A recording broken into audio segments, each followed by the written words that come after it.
What's up everybody, it's your boy Ember from Ember Productions, and today we are having another commentary video. Today we are not covering the anime community because now we're going into a video game review. The video game that we're going to be reviewing today is Ghost of Tsushima for its 1-year anniversary. For those of you that don't know, the game is centered around a samurai by the name of Jin Sakai defending the island of Tsushima against the Mongol invasion. After a battle at the start of the game, Jin Sakai is left as the last surviving samurai on Tsushima, and it's up to him to fight against the Mongols.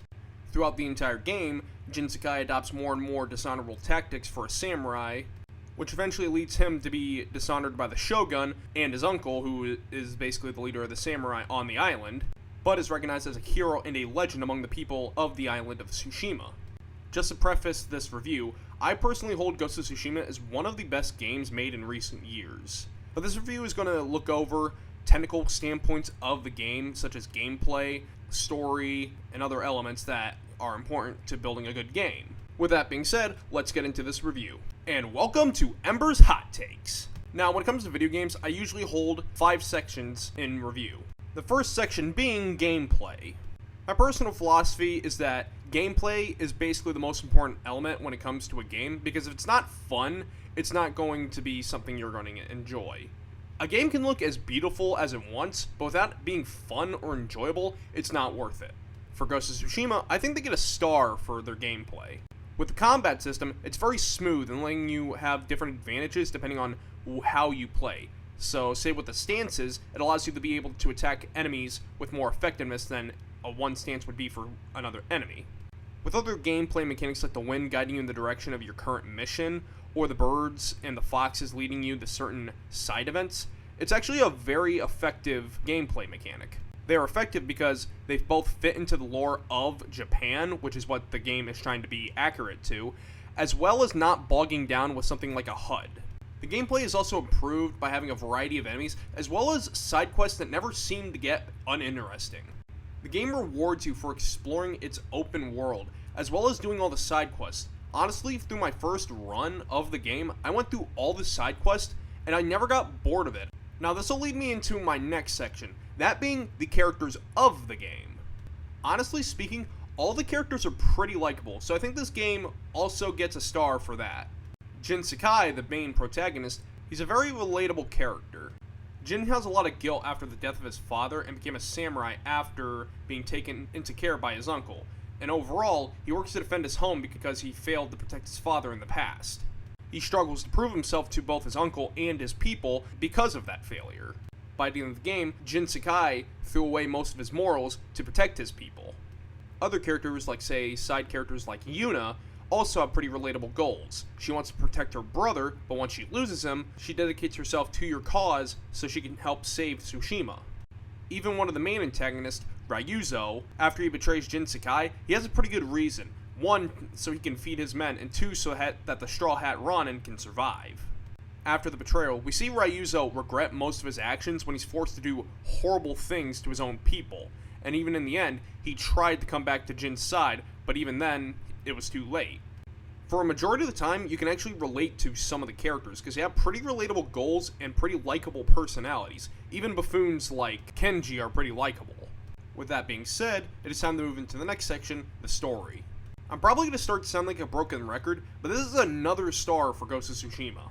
As I said with the side quests, the story is very interesting and engaging, and actually keeps your focus throughout the story. Jin going through his character arc is very interesting to me, because it's at the same time downgrading the character from the previous morals, but also developing a new one. So you're both breaking him down and building him back up. As I've said with the characters, they're all likable and relatable, so in the end, you actually want to see what their stories lead to. As I've said before, you actually feel something for these characters, especially when, say, one double crosses you, or one gives their life to help you. It all makes you feel something with these characters, or at least it should. I'm going to keep this review spoiler-free for the story, mainly because I hope other people who haven't played the game yet get to play it now after this review and seeing reviews that other people have for it. So ending off the story section, we are now going to go into the accuracy/originality section. Personally, I hold accuracy and originality pretty highly in games, so say if you're making a remake, I really hope you're accurate to how the original game was, and if it's originality, like say the first game of the series, you gotta do something brand new, otherwise it's gonna bore me. Yet again, Ghost of Tsushima gets another star in this section. This comes from the developers being painstakingly accurate to Japanese culture and the Mongols. The developers were very respectful to the history and the time of the Mongol invasion, with the only discrepancies being seen, one, the existence of Jin Sakai not being real, as well as the armor being out of place. Besides the armor, all of the items in the game, such as the Mongols' equipment, the design of certain elements of the world, is all painstakingly accurate. This is to the point where the actual island of Tsushima in real life recognized the developers as ambassadors of Tsushima. Call it an A for authenticity. Now this leads into my final section of the review, that being the graphics. Yet again, Ghost of Tsushima knocks it out of the park and gets another star. The design to the assets, from the armor to the weapons to the environments, are all beautiful and unique. It's like the developers thought of everything, from the smallest minute details to the bigger scale items. They thought they needed to have near perfect. Overall, I think this game gets 5 out of 5 stars. The gameplay is fun, the story is likable, the characters are likable, the graphics are amazing. Just, I can't fault this game in any of the major departments. I think most people who have played the game will agree with me on this, and I highly recommend this to other people who are thinking about getting the game. It is such a good game, and you should pick it up.